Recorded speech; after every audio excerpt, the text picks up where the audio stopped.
Olá a todos, estamos aqui para mais um programa Social Interview in 60 Minutes, hoje com um convidado que está intimamente relacionado ao esporte.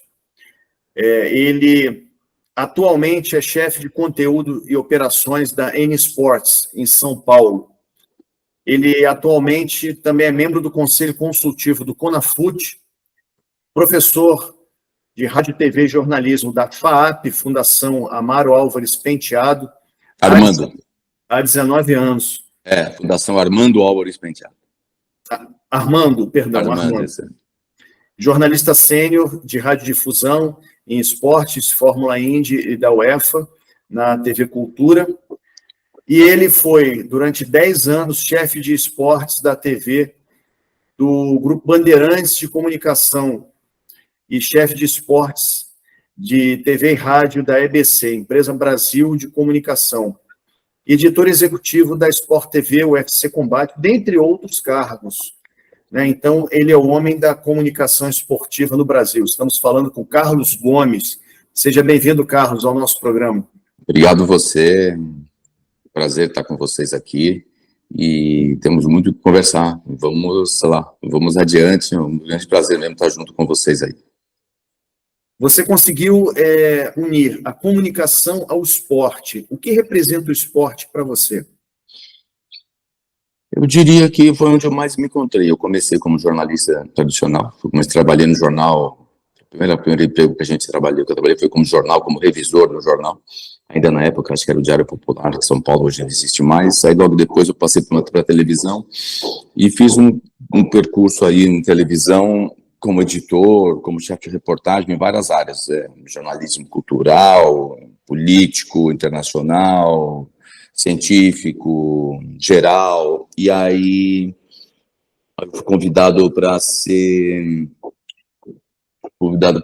me juntar ao departamento de esportes lá atrás, meu primeiro na TV Cultura, e aí onde eu comecei meu contato no esporte, mas eu sempre fui muito ligado ao esporte. Meu pai era um apaixonado por esporte, então desde pequeno a gente lia todas as notícias de esporte, via todas as coisas de esporte. Eu conheço muita coisa de esporte, logicamente por causa do meu aprendizado em casa, com meu pai, e aí na TV Cultura eu comecei o contato com o esporte. A partir daí eu praticamente segui só essa carreira no esporte, nos departamentos de esporte de várias emissoras.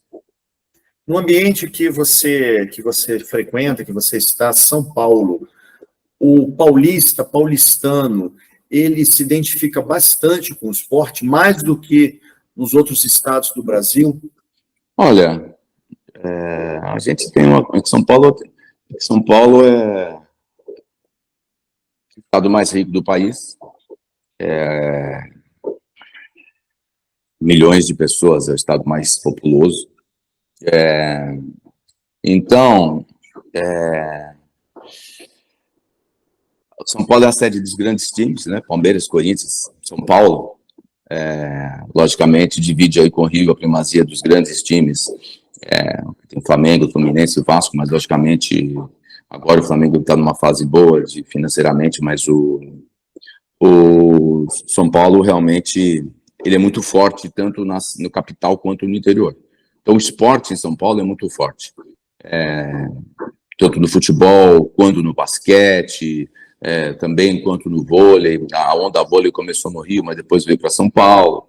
Então aqui, como a gente tem mais condições financeiras, na verdade as empresas estão aqui, o esporte acaba movendo mais, acaba se tornando um negócio mais rentável para as empresas e para os clubes. E sim, o paulista é apaixonado pelo futebol, então tudo futebol, pelo esporte em geral. Então a gente tem sim essa identificação de São Paulo com o esporte em geral. Mas logicamente o Brasil todo é apaixonado por esporte, né? Então a gente não pode falar que isso é só em São Paulo, mas por ser a sede, por ser a cidade mais rica, o estado mais rico da federação, logicamente ele atrai mais empresas, atrai mais mídia do que as demais.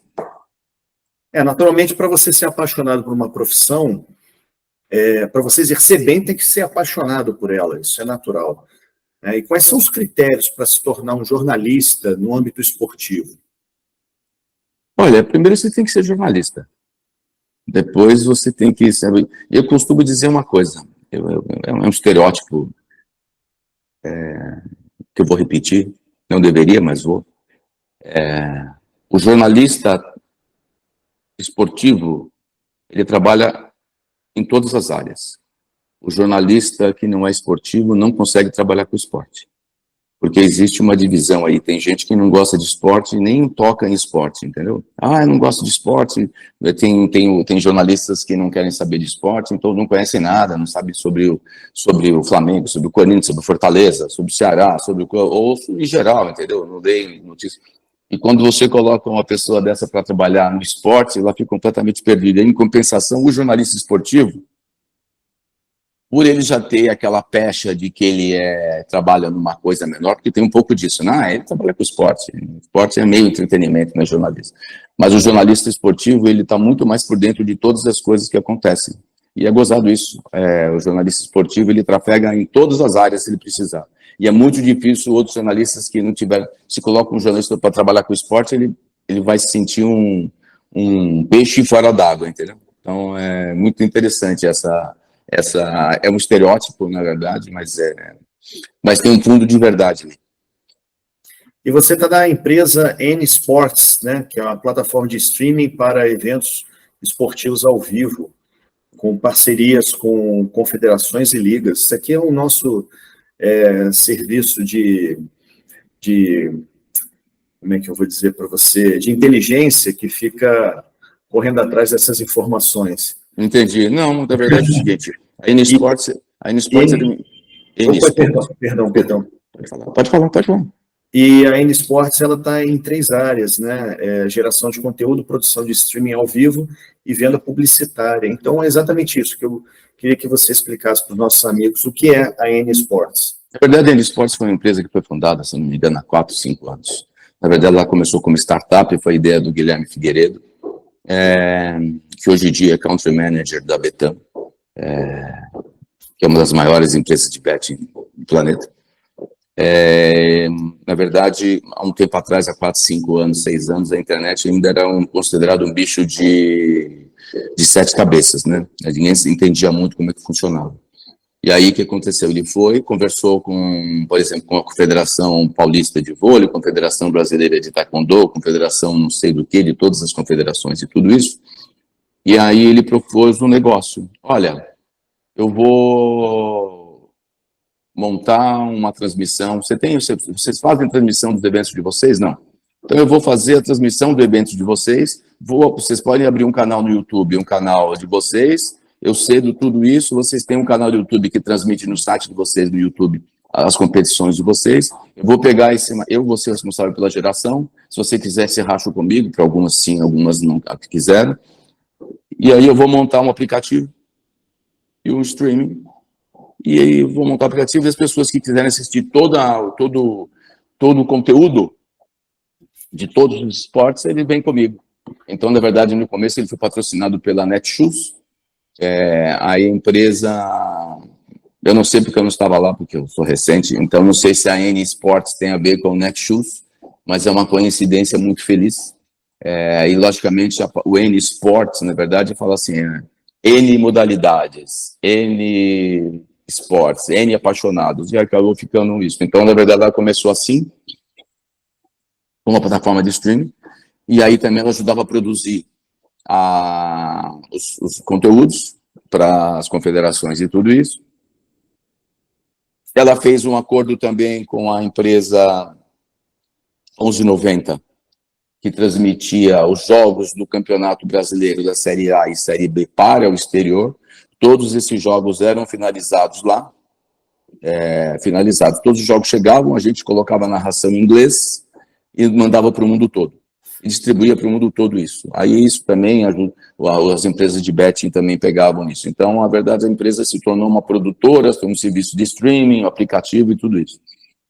A empresa foi comprada, ele precisou de um aporte financeiro, uma empresa foi comprada por um fundo, pela uma participação do fundo Telescom, da Telescom, que é uma empresa de telecomunicações, nada de telefonia e hardware, software, tem empresa em Manaus, em indústria em Manaus, e aí conversa, vai, negócio, etc e tal. Ano passado, o Guilherme saiu, a empresa tomou conta de toda a N Sports, o Guilherme foi ser o country manager da Betano, depois de ter passado rapidamente pela Live Mode, e aí a decisão do grupo foi de se tornar uma plataforma 360 de comunicação. E aí eles fizeram o oposto do que todo mundo faz. Todo mundo começa no linear e vai para o streaming. A empresa começou no streaming e foi para o linear. E resolveram montar um canal de TV linear. Eu fui contratado no ano passado, final do mês de novembro, comecinho. A gente subiu um canal na Sky no dia 17 de janeiro. No dia 7 de março, a gente sobe na Claro. Aí estaremos no canal da Claro, 566, e vamos estar também na Vivo. Então, o canal, na verdade, o stream, a plataforma de stream, virou também no linear. Vai virar também banda caúda daqui a um tempo. Então, virou uma plataforma de 360. Então, a N Sports agora tem toda essa... Ela tem um olhar digital, ela tem um olhar linear. E vai ter um olhar de TV aberta também, e a gente trafega em tudo isso. Então, agora é um trabalho novo, recente, a gente ainda, a nossa sede definitiva vai ser no Marketplace, mas só fica pronto lá metade de abril, começo de maio. Então, a gente está ainda numa operação um pouco improvisada, onde era a N Sports antiga, que fica na Casa Blanca, que ali funciona muito mais para uma plataforma de streaming do que para um canal de televisão linear propriamente dito. Mas a gente fez uma adaptação e a gente está lidando com o que é possível nesse exato momento até a transferência para a nossa sede definitiva. Essa é a N Sports, eles me chamaram para ser o diretor-geral do canal. Aí eu me transformei no diretor-geral do canal e a gente está brigando aí para colocar as coisas no ar e tudo isso. É um trabalho desafiador, eu diria, o mínimo. E nós vivemos num país que é chamado país do futebol. Como você vê a assimilação da população em relação à transmissão de outros esportes? Isso está no DNA que você tinha me falado, eu até esqueci de mencionar, mas que eu já fui muito longo na primeira resposta. O canal linear nasceu nessa nova gestão do AN Sports. Na verdade, a gente se tornou patrocinador oficial do COB, a Confederação Brasileira, Olímpica Brasileira. Nós nos tornamos patrocinadores oficiais até 2028. Então, nós temos uma parceria, nós temos um ciclo olímpico a cumprir junto com o COB, como patrocinadores oficiais. E estamos numa parceria enorme, grande, com o Canal Olímpico do Brasil, o Canal Olímpico. Então, produzimos coisas para eles, eles produzem coisas para nós como patrocinadores. Então, nós estendemos, nós estreitamos essa parceria. Então, na verdade, agora nós estamos muito ligados ao COB. Então, trocamos conteúdos, fazemos conteúdos, e também por conta disso, a gente já tinha, mas aí estreitamos ainda mais as relações com todas as entidades que o COB tem responsabilidade de uma maneira ou de outra.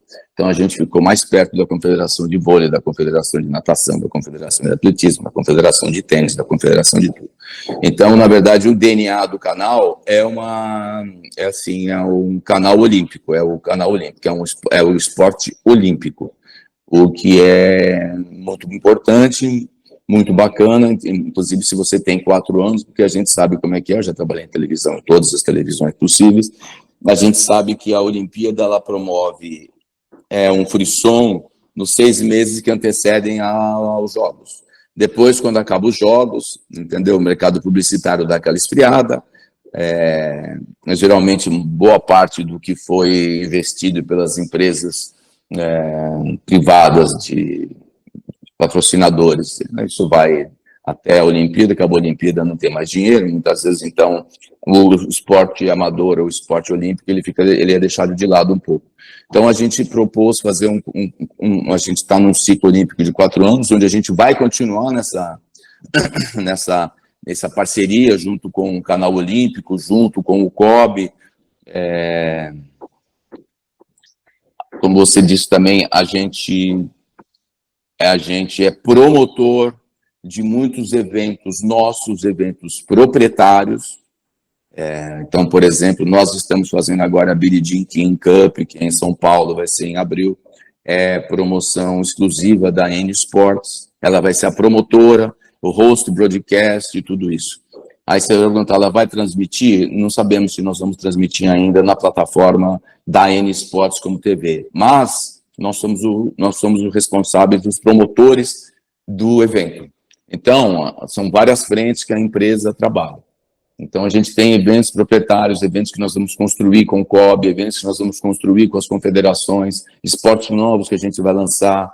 Existe um trabalho grande com o COB de a gente estabelecer um projeto educacional em parques, com o apoio do COB, para a gente trazer esse público infantil, jovem, tirar um pouco do celular e trabalhar e participar um pouco do esporte. Então, existe aí uma mentalidade da N Sports de trabalhar o ecossistema de uma maneira geral e com um grande viés educacional.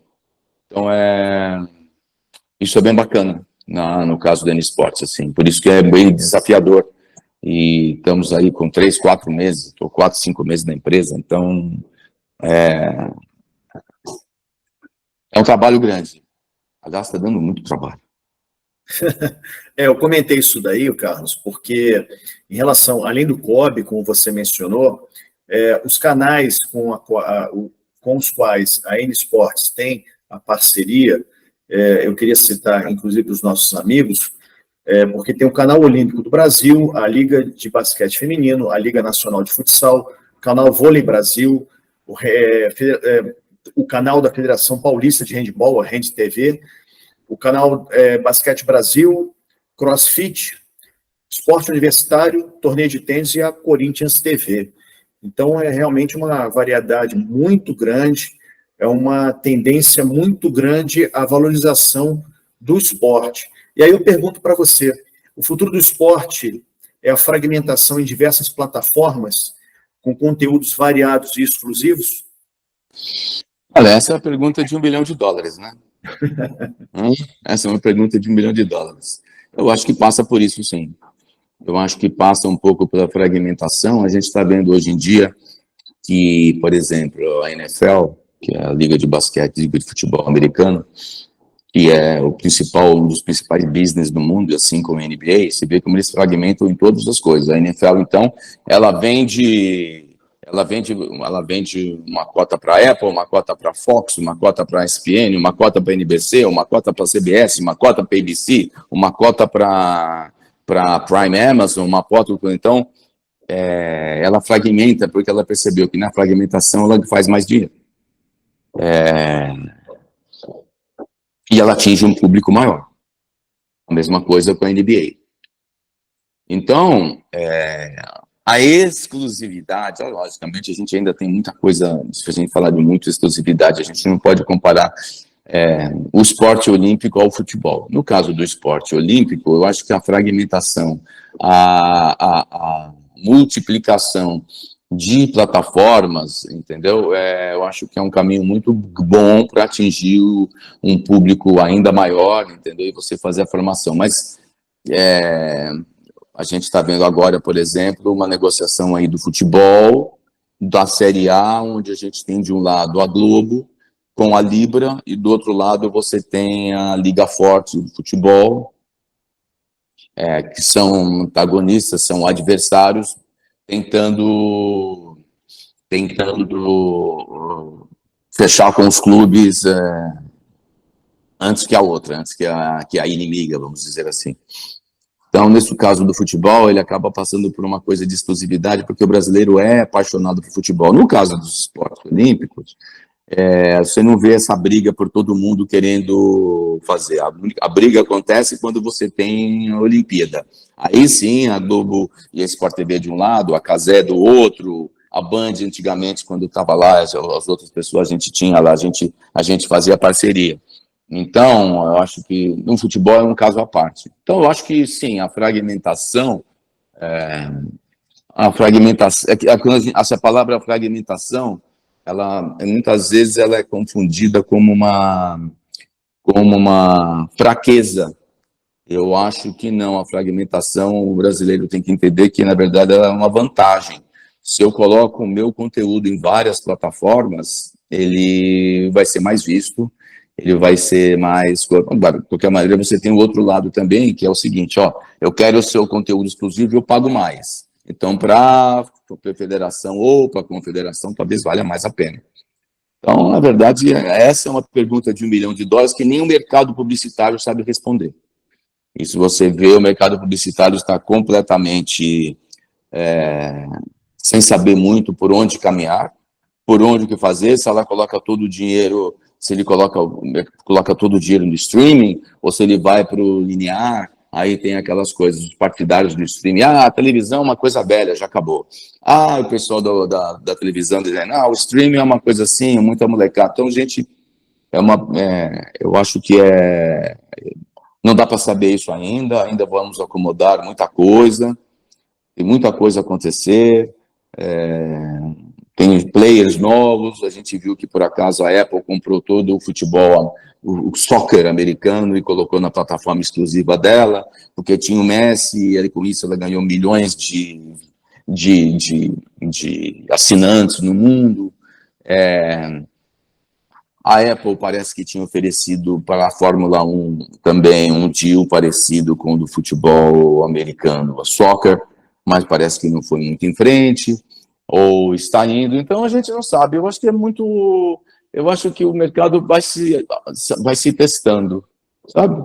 A gente vai testando, vai vendo o que pode ser de melhor, o que pode ser de pior, para onde a gente caminha. Então é mais ou menos por aí, assim, sinceramente, é muito difícil para te dizer. E onde que está o dinheiro agora? Onde está o dinheiro do mercado publicitário? Aonde que ele está indo? Ele vai principalmente para o futebol e atrás da audiência. Então, na verdade, no caso do futebol e de audiência, ao sair da Claro, é TV Globo. Entendeu?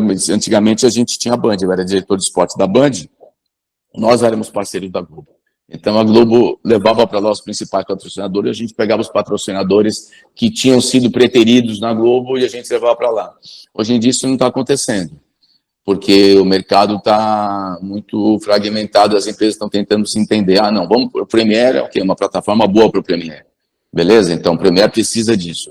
Mas o Sport TV vai transmitir? Não. O Sport TV transmite, a gente tira público do Premiere. E o Premiere é uma fonte de renda para os clubes. Então a Globo quer exclusivo, o Premiere está lá, vai transmitir na Globoplay, beleza. Mas aí a Globo vai ter uma parte dos times, que é o da Libra, porque a outra parte, então, você tem, a Globo está fechando com 10, 12, 14 clubes. Agora o Corinthians está mais ou menos dizendo que talvez não fique, aquela coisa assim. Todo mundo querendo mais dinheiro, e no final das contas todo mundo vai acabar optando pela TV Globo, acho que no principal. E aí a Globo tem 14 times, e ela vai transmitir, ela com esses 14 times, Corinthians, Flamengo, São Paulo, Palmeiras, Santos, acho que Botafogo, Vasco, Fluminense, Bahia, mas eu não lembro os times de cabeça. Ela consegue fazer uma grade de futebol fácil.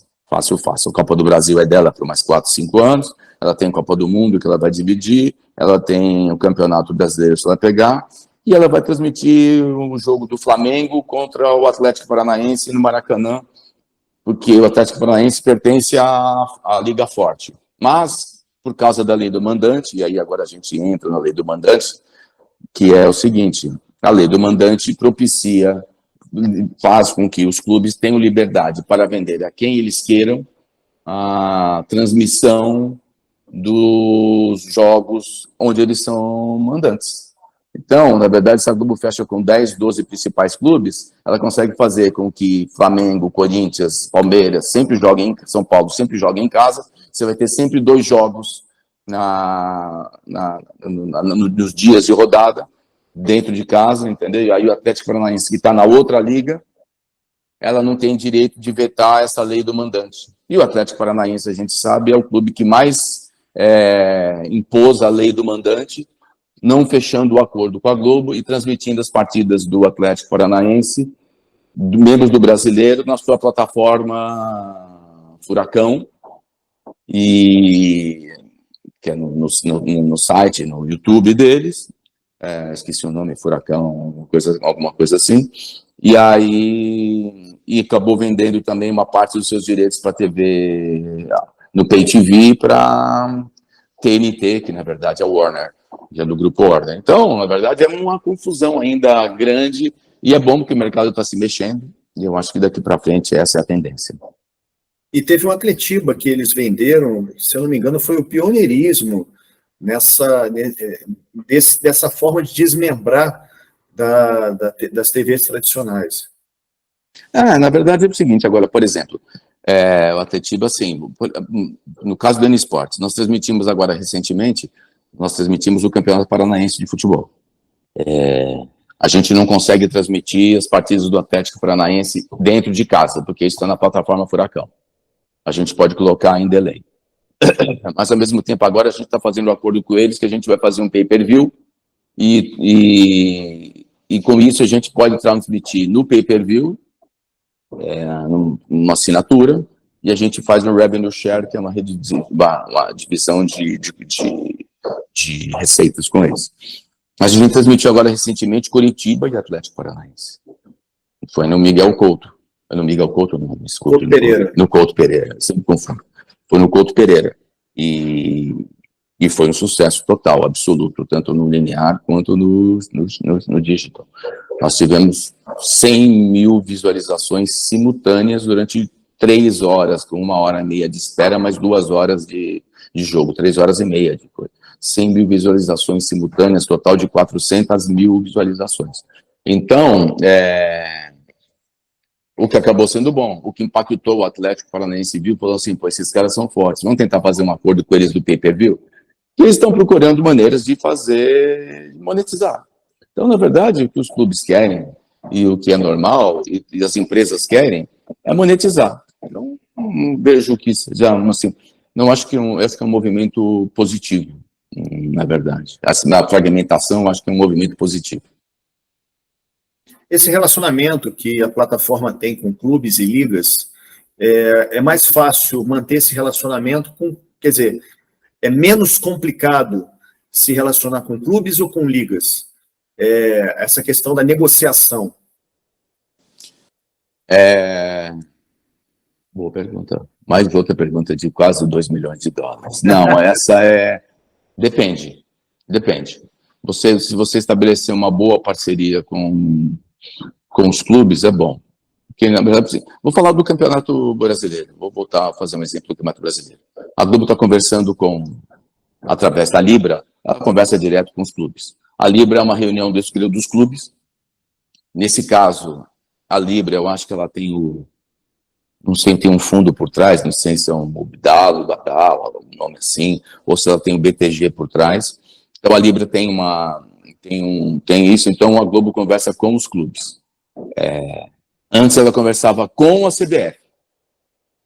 Ela comprava da CBF que pagava aos clubes. Agora a Liga, logicamente, é o melhor caminho para você conversar diretamente com os clubes. Algumas vezes é melhor você conversar com os clubes.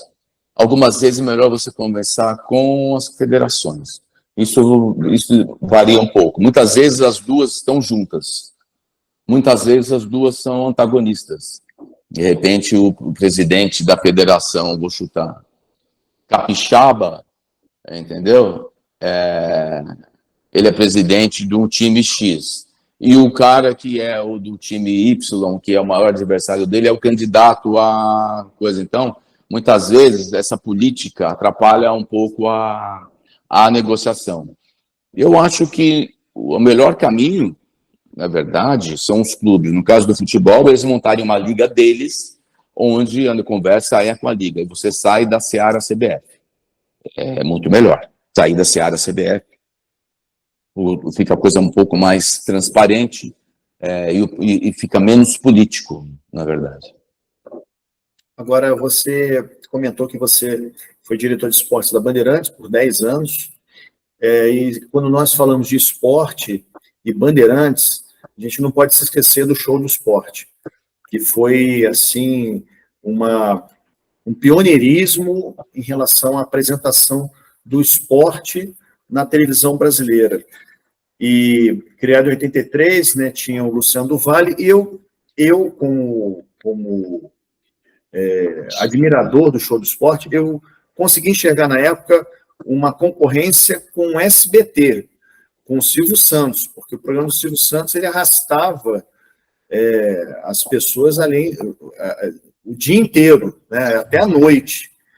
E o Show do Esporte tinha, eu destaquei aqui alguns personagens, Elia Júnior, Silvio Luiz, Juarez Soares, tinha também o Milton Neves, dentre outros, né?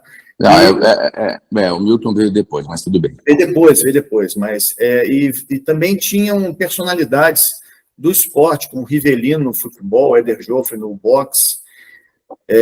Depois também teve a inserção de esportes, por exemplo, que tinha como astro Rui Chapéu, o boxe, o Maguila, a Fórmula Indy, o Fittipaldi, o campeonato italiano, mostrando a dupla Careca e Maradona no Napoli, o basquete nacional com Paulo e Hortência.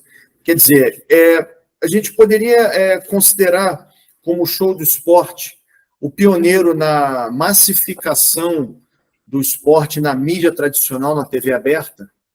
Eu diria que o Show do Esporte foi, claramente, ele foi o precursor de todos os canais esportivos. Foi o primeiro modelo de segmentação de programação no audiovisual brasileiro. O Show do Esporte foi uma segmentação, não foi nem uma massificação, ok, era uma mas foi o primeiro modelo de segmentação. Você criou a primeira televisão a cabo do país, que não era cabo, que era aberta, com conteúdo específico, que era o esporte. Depois veio Sport TV, ok, a ESPN já existia, mas Sport TV, aqui, todas aqui no Brasil.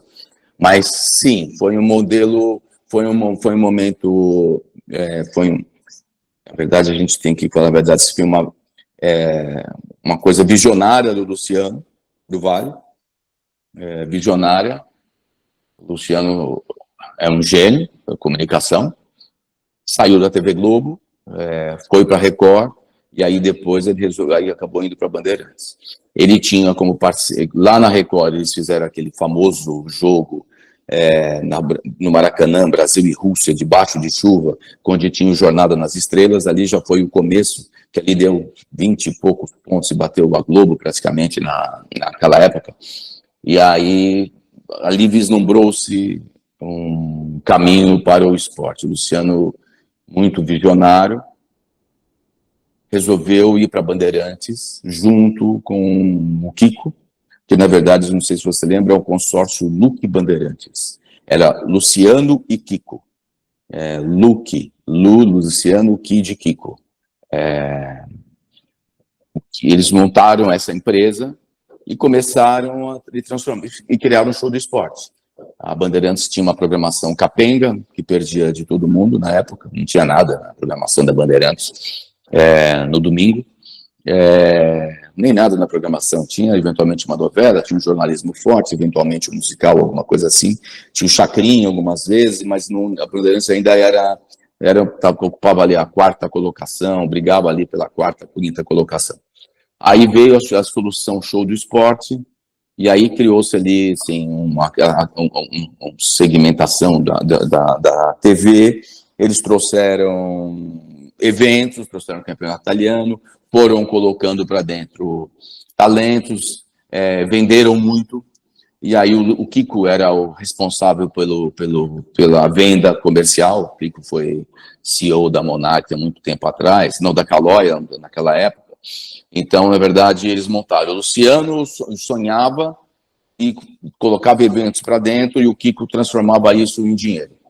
Tinha uma outra pessoa que trabalhava com eles, que era o editor-chefe do Show do Esporte, que era Paulo Roberto Bastos. E aí, na verdade, o Show do Esporte era um programa que entrava às 10 da manhã e saía às 10 da noite, 9 às 10 da noite. E aí eles faziam campeonato italiano, faziam tudo. Compraram Olimpíada, compraram Copas do Mundo, tinha o Álvaro José, que era responsável Olimpíadas, do Mister Olimpíada, tinha Elia Júnior, tinha todo mundo. Então foi montado ali uma televisão segmentada. E como você falou, trouxeram Rivelino, trouxeram Gerson, trouxeram Pelé, Copa de Masters e tudo isso. Eu trabalhei a primeira vez no Show de Esporte em 1900 e eu já trabalhava na Band, mas eu comecei a trabalhar no Show de Esporte em 1990, não, um pouco antes. Eu trabalhei em 1988, 89 no Show de Esporte, aí fiquei até 1990, 90 e pouco. Aí eu saí, fui para a Record, tentaram fazer um modelo parecido, Osmar Santos Shopping Show, mas logicamente ali funcionou, o Show do Esporte continuou. Depois eu voltei, porque a gente vai e volta, né? A Bandeirantes eu já entrei e saí umas 55 vezes. E não estou brincando, não foram 55, mas foram umas 20 vezes já. Então, realmente foi criado ali coisa e foi um boom, foi um dinheiro infinito. A Bandeirantes ganhou muito dinheiro com o Show do Esporte. Se eu não me engano, a parceria terminou, não lembro, acho que em 1997, 1998. Mas sim, ali foi um marco do esporte e eu trabalhei várias vezes.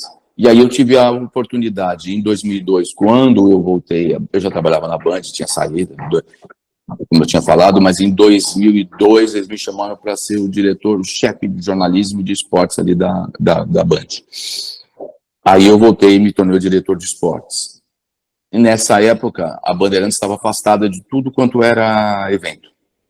Ela já não fazia mais evento nenhum, porque os custos eram absurdos, não dava mais, o Luciano tinha saído, o Kiko tinha ido embora, o Kiko abriu uma outra empresa que se chama Sport Promotion, e aí, em 2002 me chamaram para voltar, a gente começou a fazer uma estratégia, nós tínhamos ainda a Olimpíada de 2004,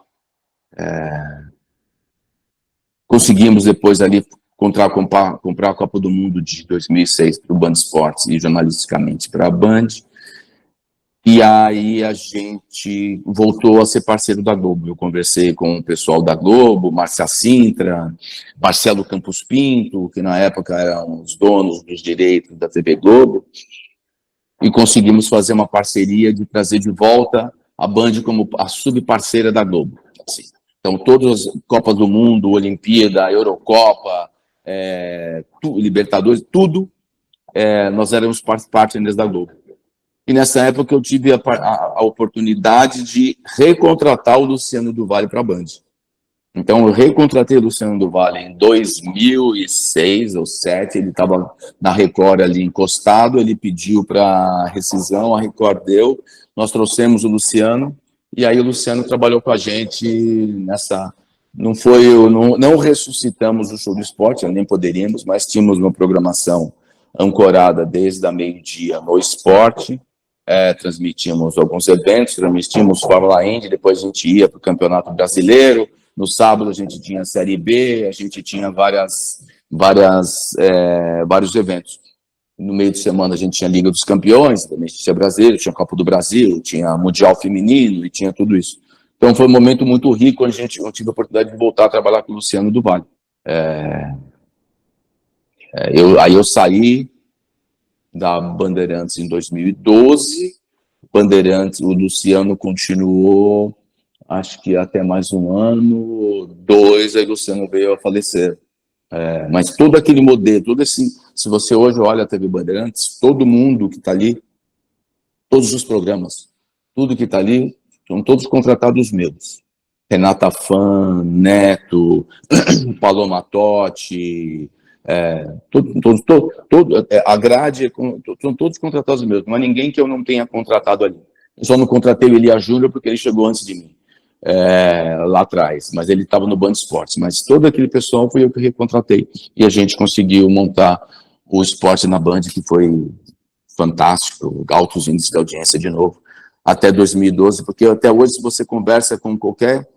A marca da Bandeirantes é Bandeirantes, o canal do esporte. Essa é uma marca do que indicava uma marca forte, que em um certo momento o Johnny, que era o Johnny Saad, que é o filho, que é o atual presidente, ele quis acabar com essa marca, porque ele não queria mais que a Band tivesse essa segmentação de esporte, mas a marca foi mais forte do que ele. Ele teve que capitular, porque, na verdade, é um jeito de você fazer dinheiro através do esporte. Esse pioneirismo do Luciano, de trazer várias modalidades esportivas além do futebol, pelo que eu me lembro, a minha percepção como espectador, anos 70, o grosso da programação esportiva na televisão aberta era o futebol. E, de repente, a família brasileira se vê num show do esporte olhando o campeonato de bilhar com Rui Chapéu. Então, essa percepção do Luciano, ele tinha estudo de mercado, ele sabia que o brasileiro ele tinha a intenção de assistir outras modalidades esportivas também, é óbvio, tá? Ele aproveitou também a onda do campeonato italiano, que na época era o principal, e, poxa, assistir um jogo do Maradona, ainda mais com o Careca, que era um craque brasileiro de seleção, entendeu? Isso aí não tem preço, era sensacional. Isso aí atraiu o público. Mas como foi essa intuição dele? Como você acha que tenha sido? Porque, poxa, de repente, boxe, a família brasileira está assistindo boxe e mantendo uma audiência fantástica num domingo. Como você vê essa percepção do Luciano? Olha, como eu falei, o Luciano tinha por trás o Kiko, que era um vendedor. Eu acho que não existia pesquisa de mercado na época. Duvido que o Luciano tenha pensado nisso. Ele era um visionário, né? O Luciano foi responsável pelo vôlei brasileiro. O vôlei brasileiro deve tudo a Luciano do Vale. A Bandeirantes deve boa parte das coisas a Bandeirantes. A Bandeirantes tornou o vôlei um esporte nacional.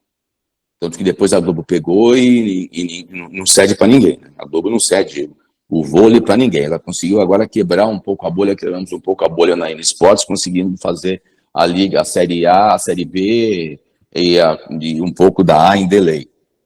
Mas como o Luciano... Bernardinho, né? Bernardinho fala que o vôlei é o maior esporte do Brasil. O futebol é religião. O futebol é religião. O vôlei é o maior esporte do Brasil e tudo isso deve ser Luciano do Vale, e trouxe o vôlei para dentro, abriu o espaço do vôlei na Bandeirantes, então transformou o vôlei num esporte onde dava altos índices de audiência, tanto que depois começou a colocar jogo no sábado, no domingo, na segunda-feira, na quarta-feira, e aí deixou a grade do Globo completamente louca, porque ele alcançava segunda-feira 8, 10, 12 pontos de audiência, e o que era um absurdo naquela época. Aí, logicamente, o Luciano foi, vamos colocar para dentro o bilhar, a sinuca, o snooker. Vamos colocar para dentro isso. Vamos trazer a Fórmula Indy com o Emerson. O Luciano, além de ter visão, ele tinha sorte, né? Porque ele trouxe o Emerson foi campeão no Mundial, depois foi campeão das 500 milhas. Então, o Luciano ainda por cima tinha sorte. E sabendo que o brasileiro gosta de ídolos, o brasileiro gosta de torcer para os seus ídolos. O brasileiro gosta de torcer por brasileiro. Ele criou personagens como o Maguila. Aí está explicado. O Rui Chapéu no snooker, com desafios internacionais, o Rui Chapéu com o Steve, alguma coisa lá de fora, o brasileiro ganhando do inglês, o Maguila ganhando do boxe, dos grandes do mundo. Ou seja, foi criado ali um case de negócio, com um case de marketing maravilhoso. Eu acho que ali foi um momento histórico da televisão brasileira, onde foi realmente um divisor de águas do futebol, do esporte brasileiro. Luciano fez parte disso, dessa história.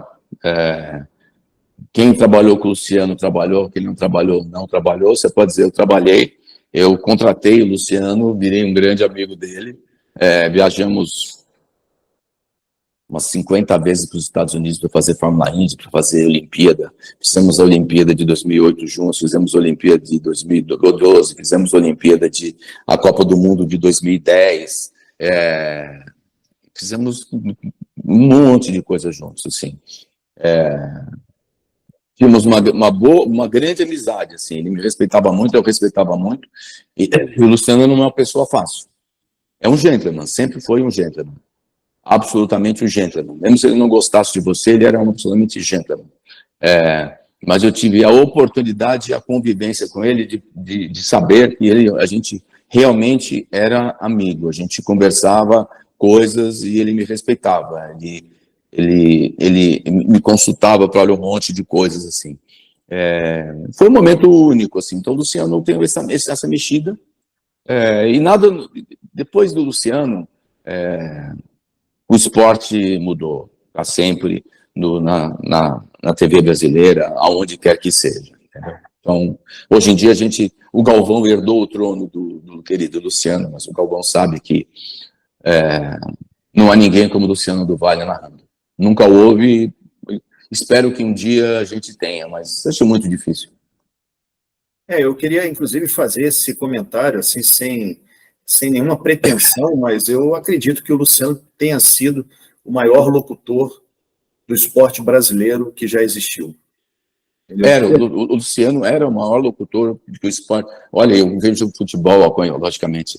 A gente teve Pedro Luiz, a gente teve Geraldo José de Almeida. Se você acompanhou a Copa de 70, tinha Geraldo José de Almeida, Fernando Solera, Walter Abrão, são ícones de coisa. Mas o Luciano se tornou... Luciano também teve a sorte. Eu falei, Luciano não é apenas talentoso, ele também tem sorte. O boom da televisão, do esporte na televisão, veio com o Luciano do Vale. Então, ele ajudou a esse boom ajudou o Luciano do Vale, entendeu? E ele se tornou realmente o maior nome, e a voz dele realmente era a voz dele, a rapidez de raciocínio, era realmente muito grande, e ele se tornou único. Eu acho que não há ninguém que chegue aos pés do Luciano.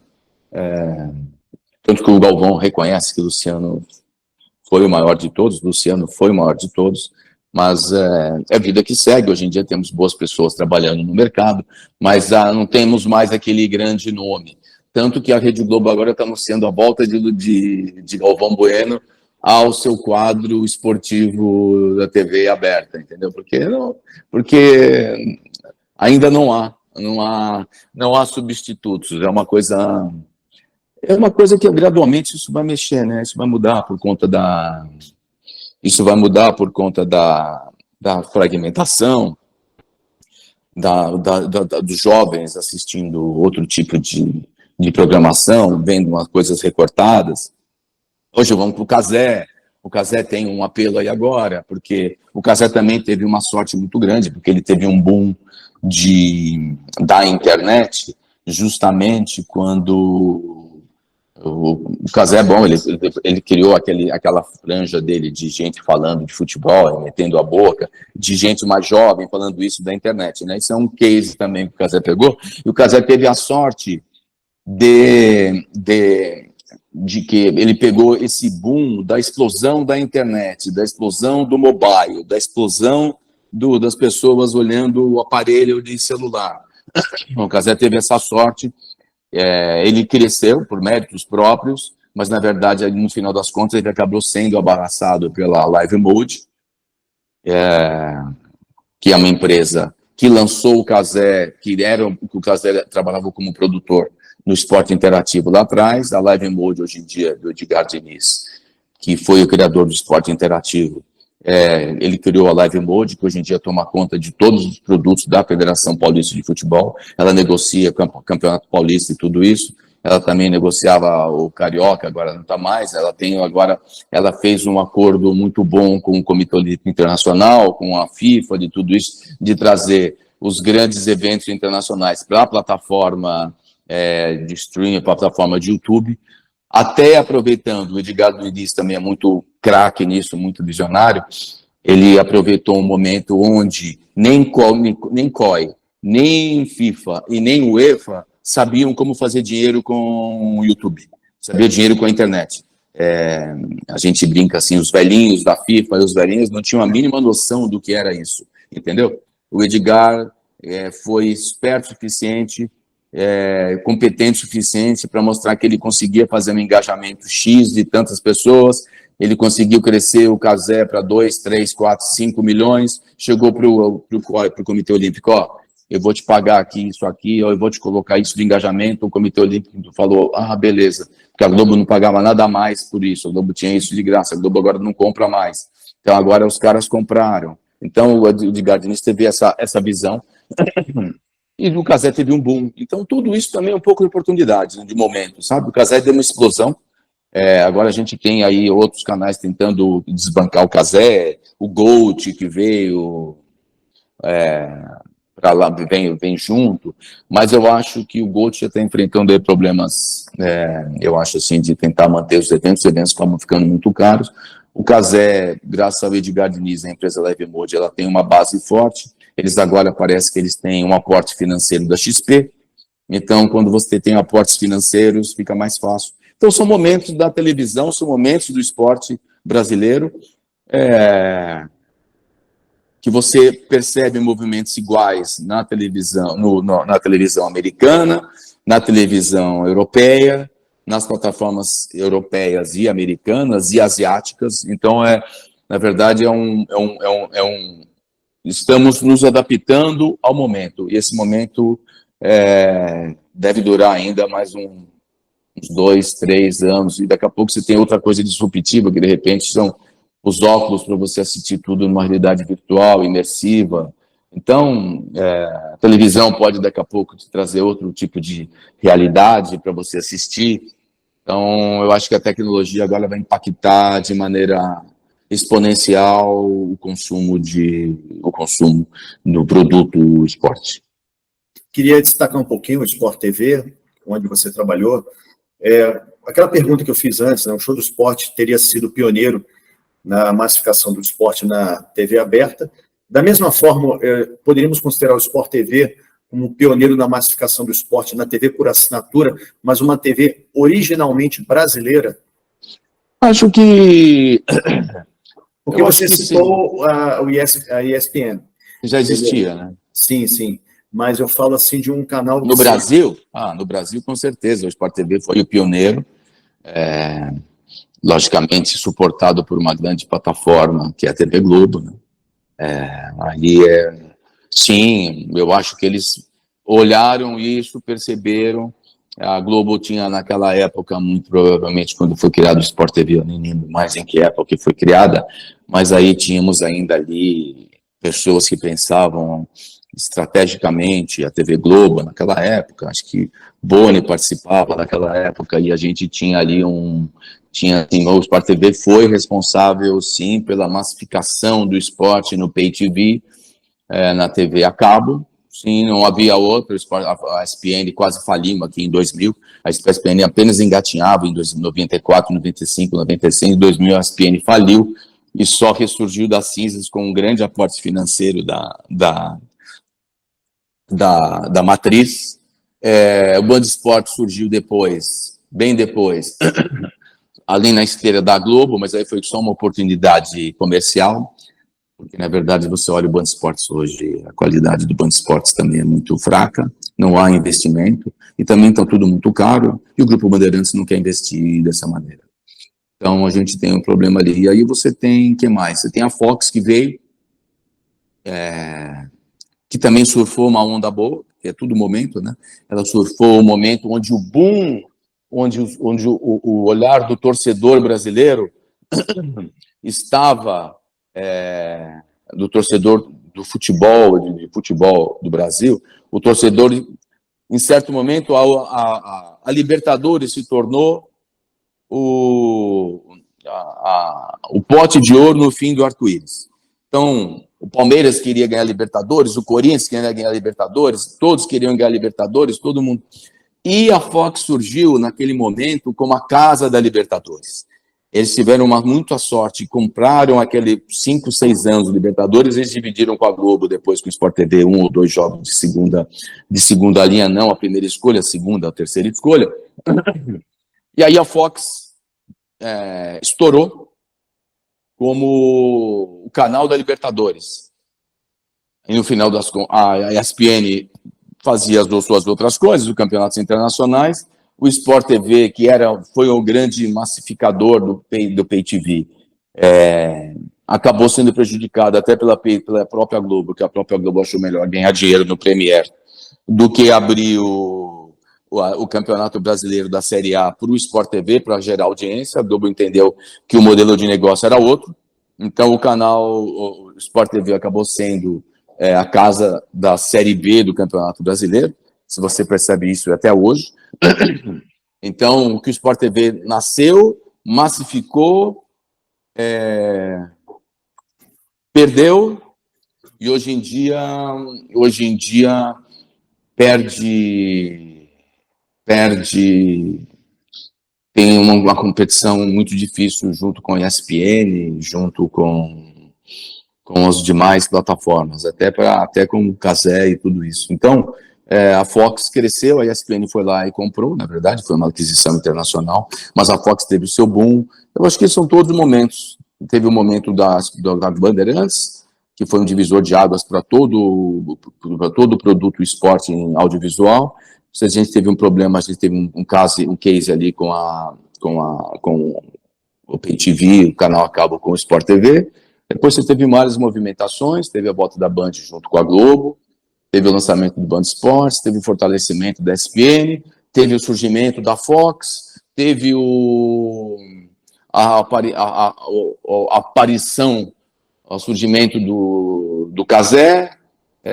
Então, você percebe que a linha do tempo está mais ou menos assim, e essa linha do tempo ainda tem muito por vir, a gente não sabe onde é que ela vai terminar.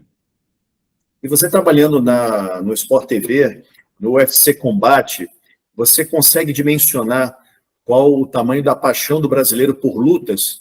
Ela é muito grande, a gente pegou o bom, eu também, foi um momento muito bom, eu cheguei, na verdade, para ser o diretor do Combate, e a gente tinha só uma transmissão internacional, e a transmissão internacional tinha uma marca d'água na Fox, propaganda da Fox, propaganda da ESPN, dentro da transmissão que ia na plataforma Combate, e alguma coisa no Sport TV. Eu cheguei com a missão de transformar isso num canal realmente nacional, com caracteres nacionais, tirar aquelas marcas. E aí eu peguei um boom, na verdade, dos grandes lutadores, boom do Anderson Silva, do Aldo, boom do Lioto, do Vitor Belfort, do Charles do Bronx, de todos eles. Então eu cheguei no momento onde a luta estava em alta. O brasileiro realmente é apaixonado por luta. O brasileiro é apaixonado por luta, sim. E a gente tinha aí, na época, chegamos a ter entre 300 e 500 mil assinantes mensais, 300 e 400 mil assinantes mensais no Sport TV, que era no Sport TV, no Combate, que era um modelo de revenue share, de repartição de dividendos entre o UFC e o Grupo Globo. E, na verdade, foi uma aposta também do Robertinho Marinho, na época, que gostava disso, convenceu o pai a trazer o UFC, e virou um produto milionário. O brasileiro, sim, foi naquela época que deu um boom enorme. Eu tive oportunidade, eu fiz em Vegas, Nova York, Oklahoma, Tulsa, Los Angeles, eu fiz umas 20, 30 lutas ao vivo com o nosso caminhão lá, com um caminhão que a gente contratava com transmissão totalmente brasileira, levava lá narrador, comentarista, repórter e tudo isso. Então, sim, a gente participou de um boom onde o brasileiro parava para assistir luta. Sim, teve um boom logicamente, é um nicho de 500 mil a 1 milhão de pessoas, mas 500 mil a 1 milhão de pessoas, se você pensar, é todo o universo da Sky no país. A Sky chega a um público de 1 milhão de domicílios. Então você tinha 500 mil pessoas de assinaturas mensais, e quando você tinha uma grande luta do Anderson Silva, chegavam a 600, 700 mil assinaturas. É muito grande, sim. Teve um boom muito grande da luta. Foi um momento muito importante. É interessante como, antes de produzir isso daí, como se identifica assim, a paixão do brasileiro por lutas, como foi identificado isso, e como se assim, aproveitou essa oportunidade de mercado. É interessante isso daí, porque Mercado. é questão de observar o mercado.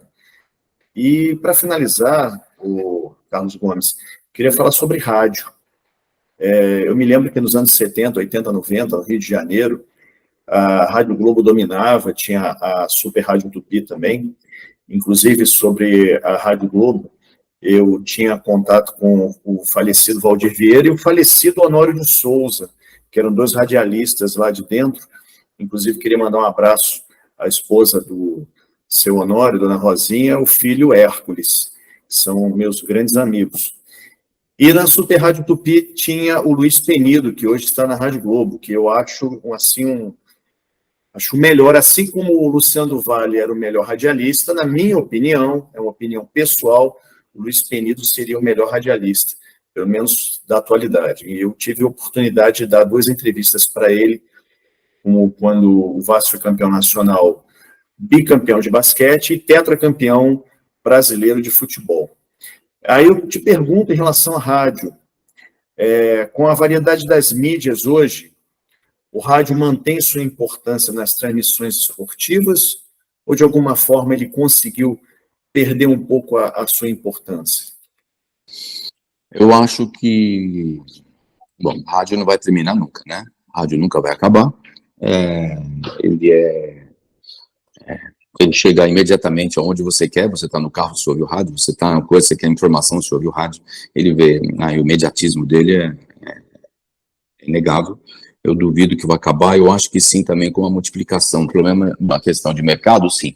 Você teve aí uma espécie de fuga comercial, publicitária das rádios, tem rádio demais, então é muito difícil você manter aqueles valores que você tinha antigamente de rádio. Então, sim, falando na questão comercial, sim, o rádio perdeu um pouco, mas eu acho que ao mesmo tempo ele ganhou prestígio. Todo mundo sabe que o rádio hoje em dia faz parte, qualquer grupo de comunicação precisa ter uma rádio junto, precisa ter podcasts, e podcasts nada mais é do que rádio, só que agora você está transformando podcasts em videocasts, então você faz isso e você coloca na rádio. Então, é uma questão de venda, também é uma questão de adaptação. Eu acho que a rádio é fundamental em qualquer grupo de comunicação. Eu acho que ela tem vida longa. Eu fui colunista da Rádio Bradesco, da Rádio Bandeirantes, na verdade era Bradesco naquela época, eu fui colunista ali. Eu fui diretor da Rádio Nacional e das outras rádios do grupo da IBC, no tempo que eu fui diretor lá de esportes da IBC, do Empresa Brasil de Comunicação, da TV Brasil e tudo isso. Eu tive a oportunidade de comprar da TV Globo tanto a Olimpíada quanto a Copa do Mundo. Eu comprei para a Rádio Nacional, que transmitiu a Copa do Mundo, eu consegui comprar da TV Globo tudo isso, os direitos. Então, eu acho que não vai acabar, ela vai crescer. A gente tem muita multiplicação de rádios, a gente tem muitos dials, tem muita rádio, de maneira como a gente tem muita TV. A gente hoje tem muito tudo, porque nós estamos num momento do boom da comunicação, e cada vez mais agora a gente está vendo aqui no celular, cada vez mais isso está se multiplicando. Eu acho que é uma adaptação. eu acho que o dinheiro está muito espalhado. As pessoas não sabem, tirando o futebol ainda, que atrai muita coisa, e a Globo, se percebe que a Globo vendeu 8 cotas, ou 6, 7 cotas do futebol, que ainda é muito forte, que é a paixão nacional. E eu acho que no segmento futebol, por exemplo, algumas rádios ainda estão, Bandeirantes, Transamérica, Jovem Pan, sobretudo algumas rádios, sim, ainda mantêm uma entrega e uma entrega comercial forte. Mas sim, mas é uma questão do mercado, assim, já não há, assim, é muita oferta. Então você hoje tem a web, você tem a internet, você tem o YouTube, você tem a coisa, você tem mídia programática, você tem todas as redes sociais, onde é melhor você colocar o dinheiro, o que prefere o patrocinador? Colocar mídia programática no Meta, no Instagram, patrocinar alguma coisa no YouTube, fazer alguma coisa no TikTok, então o dinheiro está espalhando. Então isso acaba afetando o todo. Afeta a TV Bandeirantes, afeta a Rádio Bandeirantes, afeta a TV Record, afeta a Rádio Record, afeta a TV isso, afeta a TV aquilo. Então, afeta a comunicação como um todo, afeta a rádio, porque a gente fala em números menores. Mas eu não acho que é uma questão de adaptação, não acho que isso... Eu acho que ainda há mercado para tudo isso, vai ter dinheiro logo mais para tudo isso, há uma valorização da rádio, uma valorização crescente dos podcasts. Então, é o momento. Eu acho que é o mercado se adaptando ao meio. Eu acho que é mais ou menos por aí. Bom, então estamos falando com o Carlos Gomes, que é o chefe de conteúdo e operações da N Sports de São Paulo, a quem também agradecemos ao nosso amigo em comum, que é o Rodrigo Molina, da D360, também de São Paulo. E, Carlos, as considerações finais, por gentileza. Olha, a gente falou bastante, considerações finais. Considerações finais que é o seguinte, para o mercado, para o jornalista que acaba de sair da faculdade, para os jornalistas, chamando quem quer entrar no circo, no mercado de trabalho, eu acho que as expectativas são boas. Acho que a questão de produção de conteúdo é cada vez mais relevante. As empresas vão procurar produção de conteúdo de terceiros para colocar nas suas plataformas, tanto TV, quanto streaming, quanto rádio. Então, eu acho que é um momento bom. Na verdade, é uma questão de criação. A competição é maior, mas eu acho que é um mercado promissor, eu diria. Um mercado de conteúdo é um mercado promissor. Como eu disse, é uma questão de adaptação. A cada mês a gente ouve alguma novidade, mas eu acho o seguinte, no caso do Brasil, o brasileiro é o maior consumidor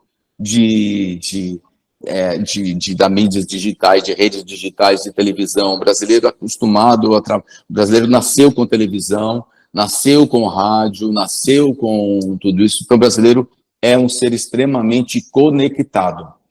Então, eu acho que isso é uma grande vantagem para quem está querendo entrar no mercado, porque a gente sabe que essas pessoas estão desde pequenas vivendo o mercado de comunicação, estão diretamente conectadas a esse mercado. Então, eu acho que a gente tem 500 mil pessoas saindo, procurando emprego, mas acho que a possibilidade de você crescer, de você produzir um conteúdo próprio e conseguir o seu lugar ao sol e conseguir trabalhar num grande grupo ou trabalhar sozinho ou ser um produtor de conteúdo é cada vez maior. Eu vejo um mercado em ascensão, em alta, na verdade. É isso que eu queria falar. Ok, Carlos, muito obrigado pela tua participação, a tua experiência, sem dúvida, nos engrandeceu e até uma próxima oportunidade. Um grande abraço para você, um grande abraço ao nosso público que assistiu mais um programa Social Interview em 60 Minutes. Até a próxima.